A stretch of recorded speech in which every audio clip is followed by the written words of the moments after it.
bayar pajak itu namanya kita tempel lah itu materai dan di legis itu. Sampai legis itu tidak bayar Bapak Ibu, cuma materainya saja itu yang kita bayar. Tapi pengalaman di Jakarta kemarin Bapak Ibu kalau sidang di Mahkamah Konstitusi, kalau kita tidak kasih uang rokok kepada petugas, itu lama antriannya. Kecuali Bapak Ibu harus ke pasar baru sana untuk legis sendiri dan itu masih cepat. Yang berikutnya, kenapa apa bahasa mutatis mutandis? Kalau bahasa hukumnya itu adalah utuh menyeluruh. Jadi tidak umpamanya di pasal 13 ayat 1 ya. Yang mana tadi? 25 ayat 4 itu secara mutatis mutandis. 25 ayat 4. Di pasal 13 ya, dia rujukannya pasal 13. Artinya mutatis mutandis itu artinya seluruh persyaratan yang dimasukkan di pasal 13 ayat 1 itu berlaku juga untuk pihak terkait. Gitu maksudnya. Maksud daripada mutatis mutandis itu. Contoh pasal 13 ayat 1. Ayat 1 itu permohonan sesuai dengan formulir PSP 1. Harus melengkapi KTP, harus ada objek sengketa, harus ada alat bukti, ada itu namanya mutatis mutandis yang pasal 25 tadi itu berlaku sebagaimana pasal 13 ayat 1. Nah, terus Pak Sukijo yang terakhir barangkali, kenapa cuma 3? Ini kayaknya kemarin saya sudah sampaikan di RI waktu FGD terkait dengan rancangan Perbawaslu Bapak Ibu. Ini 3 ini mereka masih berpatokan pada Perbawaslu nomor 15 2017. 15 2017 ini sebelum adanya perubahan di Perbawaslu nomor 2 2020. Itu posisinya saya agak khawatir. Posisi Panwas dulu itu masih 3. Dengan Undang-Undang nomor 7 2017 kita itu masih 3. Sebelum Undang-Undang nomor 7 2017 itu posisi bawah Panwas dulu itu masih 3. Jadi mungkin dibikinlah 3 ini Bapak Ibu. Sampai sekarang mungkin luput dari pengaturannya. Padahal di Merauke itu kan harusnya ada 5. Asmat ada 5. Bovendigul 5 juga ya. Bovendigul 5 umpamanya. Nah ternyata Bapak Ibu semuanya, ini kemungkinan mereka luput karena dulu 3 ya tinggal di copy paste aja pada saat rancangan. Padahal ini sudah sampaikan di FGD bahwa memang sekarang harus 5, tapi memang ini sudah luput. Nah kalau Bapak Ibu untuk siapa saja ini tinggal diatur aja di dalam. Kalau memang 3-nya itu kan harus ada 4 itu. Kalau sudah ada 4, 3-nya difotokopi Bapak Ibu, ya berarti Bapak Ibu tinggal atur saja siapa saja yang dapat. Kalau memang tidak cukup berkasa ada cuma 4, sementara Bapak Ibu itu ada 5, ada sekretaris, ada notulen dan lain sebagainya, tinggal di fotokopi saja, minta pasek lah, minta di fotokopi berkas ya intinya saja Bapak Ibu. Nah demikian dari saya untuk pertanyaan pertama. Kalau memang belum jelas nanti kita akan baca sama-sama karena memang ini saya baru baca tadi malam ini barang. Karena nanti kita akan baca sama-sama lah Bapak Ibu. Baik, itulah tadi penjelasan yang sudah diberikan dari pimpinan Bawaslu Provinsi Papua. Kalau ada pertanyaan lain yang sudah disiapkan, boleh langsung mikrofonnya di-unmute, kemudian pertanyaannya ditanyakan. Terkait yang sudah kita bahas sampai di tahapan registrasi, karena tahapan berikutnya nanti kita bahas di minggu depan. Ini dipersilakan Bapak Ibu. Oke, silakan Pak. Pak Ketua, di-unmute dulu baru. Ya baik, terima kasih atas kesempatan kepada kami dari Bovendigul. Tadi saya lihat sepintas terkait dengan permohonan. Permohonan itu disampaikan oleh bakal pasangan calon dan atau kuasa hukum. Kalau kita lihat dari pemilu kemarin, itu dalam harus ditandatangani oleh ketua dan sekretaris partai dalam mengajukan lampiran permohonan. Kalau di sini saya belum menemukan terkait dengan yang bertanda tangan di permohonan. Apakah kalau bakal pasangan calon berarti pasangan calon bupati dan wakil bupati yang harus bertanda tangan. Dan ketika salah satu tidak bertanda tangan, apakah permohonan itu dapat dikatakan terpenuhi syarat material, itu syarat formil. Mungkin itu yang ingin saya tanyakan. Terima kasih. Ya, terima kasih Pak Ketua. Pertanyaan berikutnya dipersilakan. Kalau mau bertanya boleh langsung unmute saja Pak, langsung ditanyakan.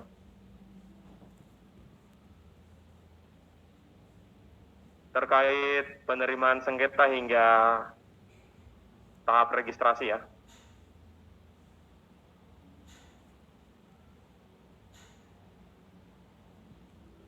Masih ada Pak, soalnya ini sesi tanya jawab yang terakhir sebelum kita akhiri.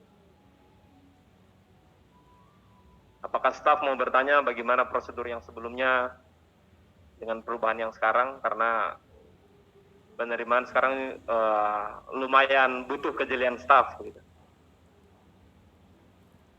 Ya, sambil mulai ya, kalau nanti ada yang bertanya nanti silakan di angkat tangan saja. Kami bisa melihat Bapak Ibu semuanya di sini. Jadi Bapak Ibu cukup angkat tangan, kita tidak bisa menebak. Kalau umpamanya Bapak Ibu pakai laptop bisa kelihatan semuanya ya, kalau pakai laptop ya. Kalau pakai komputer Bapak Ibu harus geser dulu. Tapi Bapak Ibu cukup angkat tangan, kami bisa mengetahui. Terkait dengan Ketua Bawaslu Bupedigo Bapak Ibu, jadi dulu di Perbawaslu 15 2017 itu ada namanya partai politik sebagai pihak pemohon. Tapi ternyata di Undang-Undang 10 2016 yang menjadi pemohon itu hanyalah pasangan calon. Di Undang-Undang 10 2016 itu hanya pasangan calon.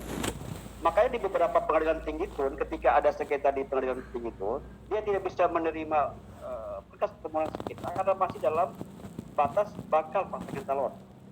Nah, ini yang menariknya. Jadi undang-undang mengatakan hanya pasangan calon, tetapi di Perbawaslu kita ditambahkan dengan bakal pasangan calon.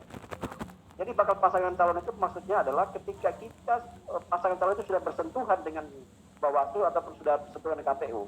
Seperti kemarin sudah mendaftarkan diri kepada KPU terkait dengan calon persorangan itu, maka dianggap dia sudah masuk dalam bakal pasangan calon.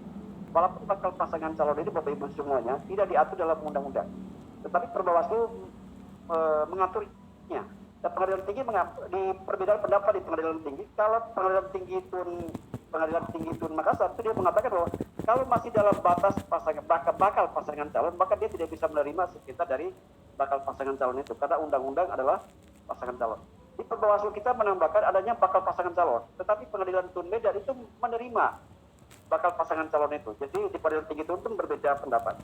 Dulu Bapak Ibu di Undang-Undang Nomor Perbawaslu 15 2017 ditambahkan satu lagi, ada partai politik pendukungnya yang bisa mengajukan sengketa.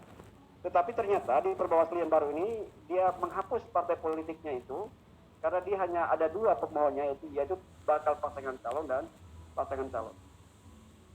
Terkait dengan pemohon Bapak Ibu semuanya, pemohon itu bisa datang sendiri, bisa mengajukan sengketa sendiri atau bisa diwakili oleh kuasa hukumnya. Ketika dia mengajukan sengketa Bapak Ibu semuanya, maka dia harus memenuhi syarat-syarat sebagaimana Perbawaslu kita. Kalau pemohon tadi Bapak sampaikan tidak masuk ke dalam aturan ditandatangani atau tidak. Nah, sekarang coba kita cek di pasal mana nih? Pasal 14 ayat 2. Bapak coba lihat di pasal 14 ayat 2. Permohonan penyelesaian sengketa pemilihan sebagaimana dibahas pada ayat 1 ditandatangani oleh pemohon atau kuasa hukumnya. Nah, itu untuk menjawab pertanyaan dari Kabupaten Bupedigo. Jadi kalau tidak ditandatangani oleh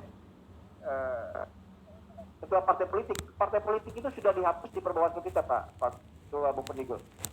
Jadi untuk partai politik kewenangannya sudah tidak ada ketika dia sudah menandatangani koalisi partai atau koalisi tim sukses atau apalah segala macamnya, itu hanya berhenti di situ. Tetapi ketika dia mengajukan sengketa, maka hanya ada satu pintu dari Perbawaslu kita ini, yaitu pemohonnya langsung atau kuasa hukumnya. Nah, itu ditandatangani di pasal 2. Nah, nanti selanjutnya ada di pasal 3, ada di pasal 14 ayat 2, ayat 3, ayat 4 dan terus. Jadi memang ditandatangani oleh pasangan calon dan atau kuasa hukum. Jadi ditandatangani, nanti di pasal berikutnya diatur lagi bermaterai, dilegis satu rangkap yang asli dan fotokopi 3. Begitu berkas ya Pak Paulus ya. Pak Frans dari Kabupaten Bupedigo. Masih ada lagi yang bertanya? Sudah jam 11 Bapak Ibu. Nanti kita akan lanjut lagi di pertemuan berikutnya untuk tahap kedua. Atau ada yang bertanya, teman-teman staf, barangkali ada yang belum jelas di sini? Ini staf nih, kalau ada komisionernya itu biasanya itu ini, malu-malu nih. Pak Waropen mau bertanya, Pak. Oke, Waropen masuk. Pak, jadi terkait dengan pertemuan kita di Makassar sebelum lockdown itu, ada usul saran dari, kalau tidak salah, kami dengar Pak dari Ketua Petetun Makassar, terkait dengan alat syarat formil materialnya, terkait alat buktinya itu yang kami dengar itu Ketua Petetun Makassar sampaikan kalau bisa diberita acarakan. Saat ini kami tanyakan merujuk kepada Perbawaslu nomor 2, apakah saran dari Ketua Petetun Makassar itu relevan dengan Perbawaslu nomor 2 atau tidak, Pak, yang terbaru? Itu saja, Pak. Jadi pertanyaannya, alat itu diberitacarkan begitu maksudnya? Ya, yang untuk bukti semuanya itu untuk menjaga, siapa tahu ada pihak pemohon yang mengajukan sengketa hasil putusan sengketa Bawaslu ke Petetun.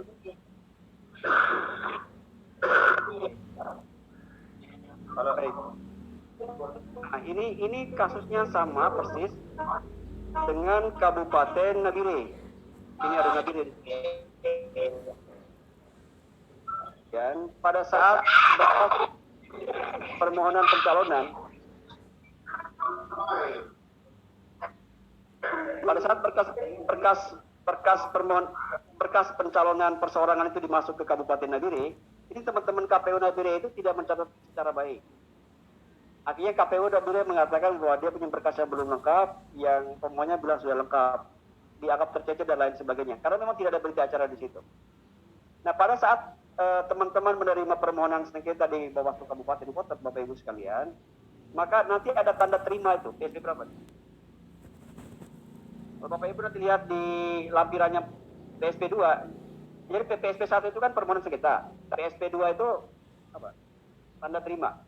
Nah, tanda terima itu dianggap bisa mewakili teman-teman punya berita acara. Umpamanya alat bukti yang diajukan umpamanya satu, objek sengketa berupa berita acara berapa rangkap. Yang berikutnya adalah KTP atau berita acara verifikasi dan lain sebagainya. Nah itu dibikin bisa dibikin dalam berita acara, tetapi kalau Bapak Ibu mau supaya mudah, itu tinggal isi aja di PSP 2 dan itu sudah terstandar seluruh Indonesia. Nah, bisa jadi ketika di PT Tun itu, ketika diminta oleh PT Tun kita menjadi pihak atau lembaga pemberi keterangan, maka berkas-berkas itu pun nanti akan dipakai juga di PT Tun Makassar. Begitu ya Bapak Ibu ya. Jadi bisa dipakai di PSP 2 untuk berita acara atau tanda terima penerimaan permohonan sengketa itu. Dan itu masih di tataran staf. Dan teman-teman staf itu juga harus komunikasi aktif dengan pimpinan di masing-masing kabupaten kota. Ada lagi Bapak Ibu?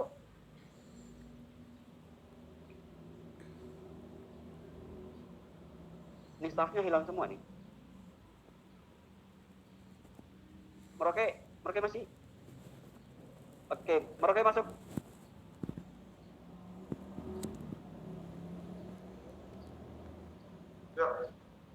Ya, silakan Pak. Ini terkait dengan situasi saat ini, kita masih ada pandemi global COVID-19 dan akan segera berjalan pada tanggal 15 Juni nanti.